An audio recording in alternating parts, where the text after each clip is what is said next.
E quais são os tipos, assim, de classificação de cerveja, né? Porque, sei lá, pra mim é Pilsen, Lager, escura e, enfim, tipo, sabe? Tá. Peraí.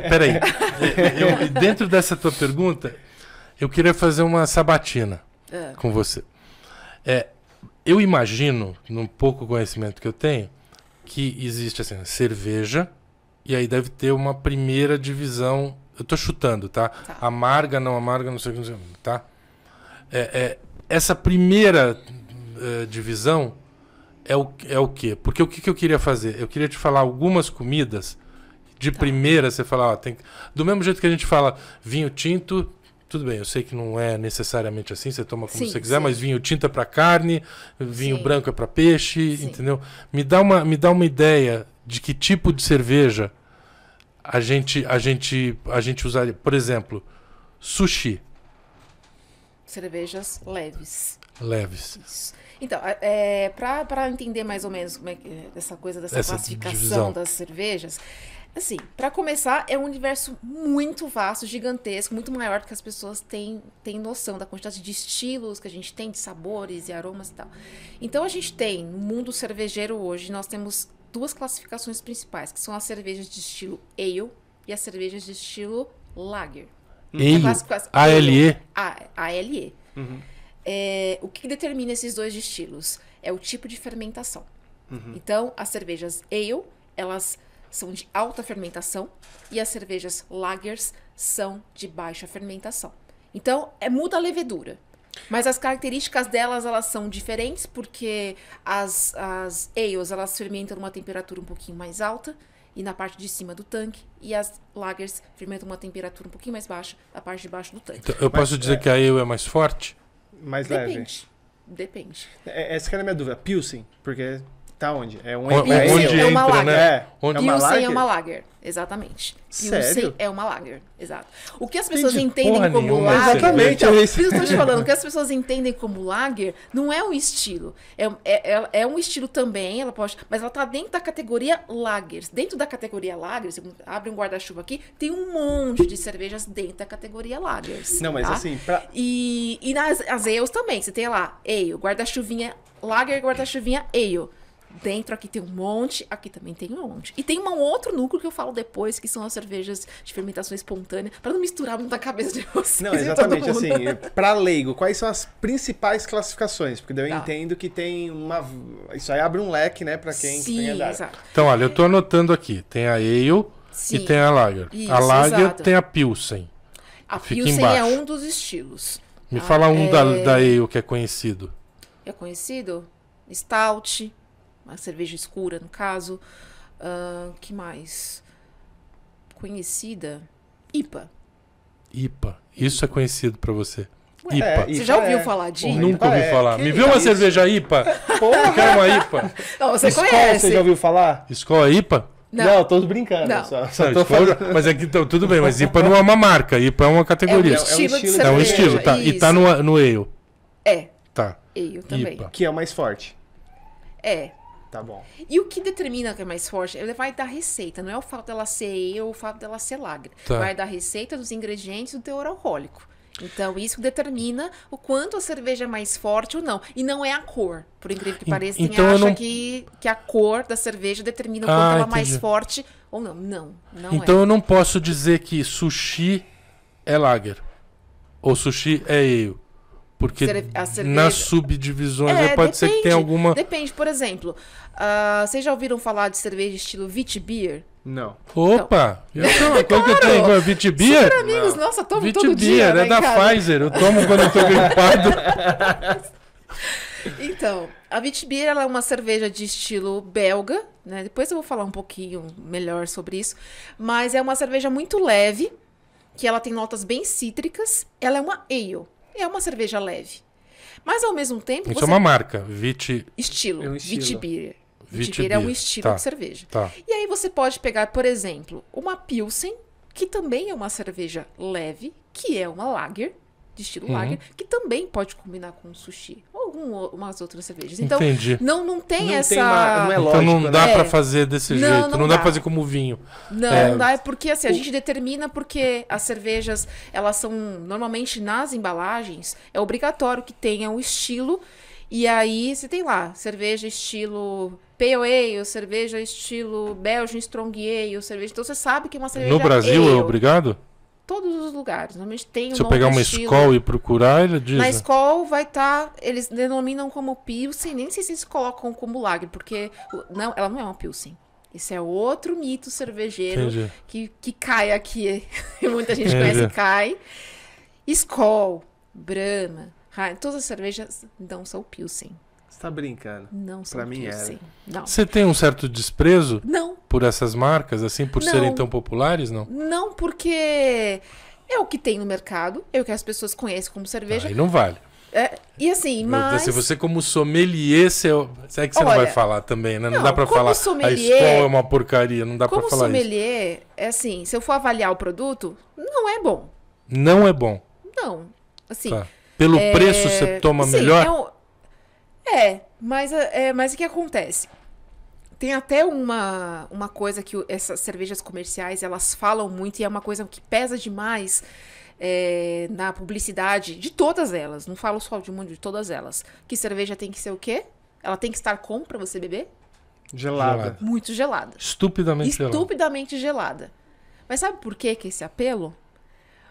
Para que as suas papilas gustativas fiquem adormecidas, você vai beber, vai sentir refrescância e você não vai se apegar ao sabor.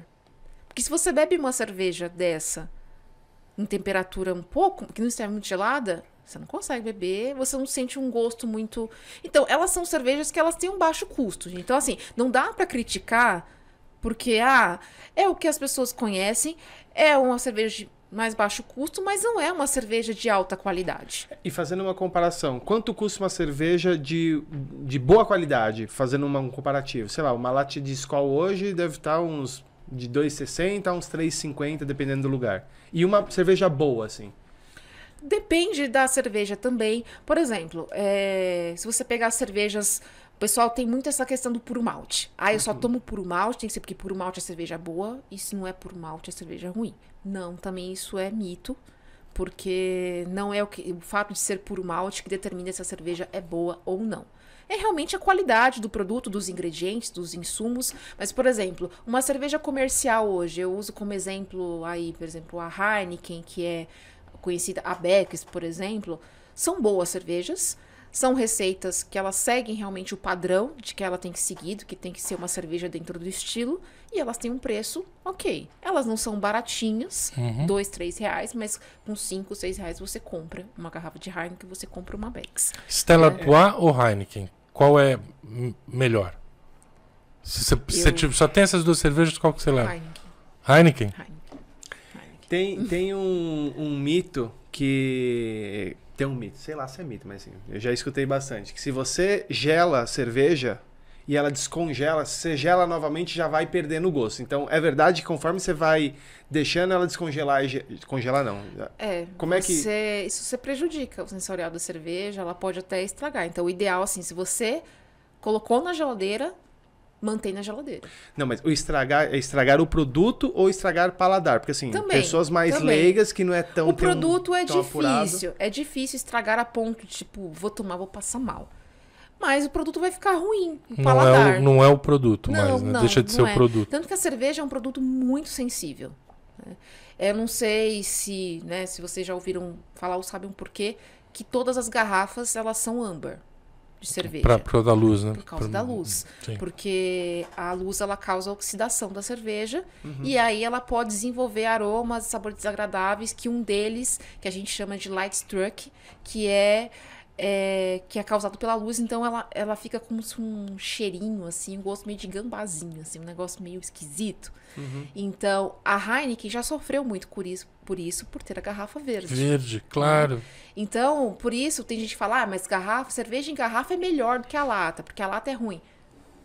Há controvérsias, porque a cerveja na lata, ela tá muito mais protegida contra a luz e de qualquer outro organismo e tal, que pode vir a estar na garrafa, do que a lata é estéril, tá ali, lacra, sem E lata é legal para colecionar também. Total. Eu acho Tem mais umas legal que garrafas garrafa. muito legais tem também, mas a lata... Então, são coisas que as pessoas, né, acabam... Tipo, vira aquela historinha, imita e espalha, né, que essa questão da cerveja.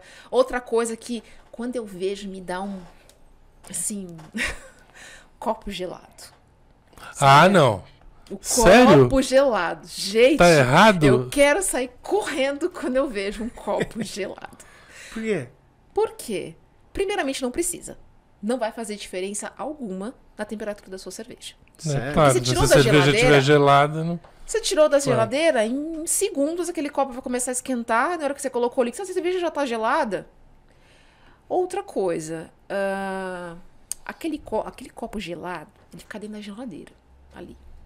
Que às vezes, essa geladeira o copo compartilha a geladeira com várias outras coisas. E eu não sei se vocês já sentiram, mas eu já senti muito copo com gosto de geladeira. Não, eu já senti com gosto de picanha. Nossa! Tô brincando, tô Então, brincando. Aí você pega aquele copo. E outra coisa que ele esconde também: sujeiras, copo não estando bem limpo. E é uma coisa que eu falo. Tem muita gente que fala, tem que ter o copo certo para tomar cerveja. Teoricamente, sim. Para você ter uma boa experiência sensorial, tem cervejas que elas pedem um copo especial, tem um copo típico e tal, um ritual, né? Mas você não precisa ficar preso a isso. Mas uma coisa que, pra mim, é fundamental é o copo estar limpo. Muito limpo. Deixa eu só abrir um parênteses. cerveja. O Fábio Almeida, que foi o nosso primeiro entrevistado, e a gente teve esse bate-papo do copo certo pra beber, você lembra? Que ele até falou assim, olha, o copo de plástico pra beber cerveja pra mim é um crime, eu não bebo.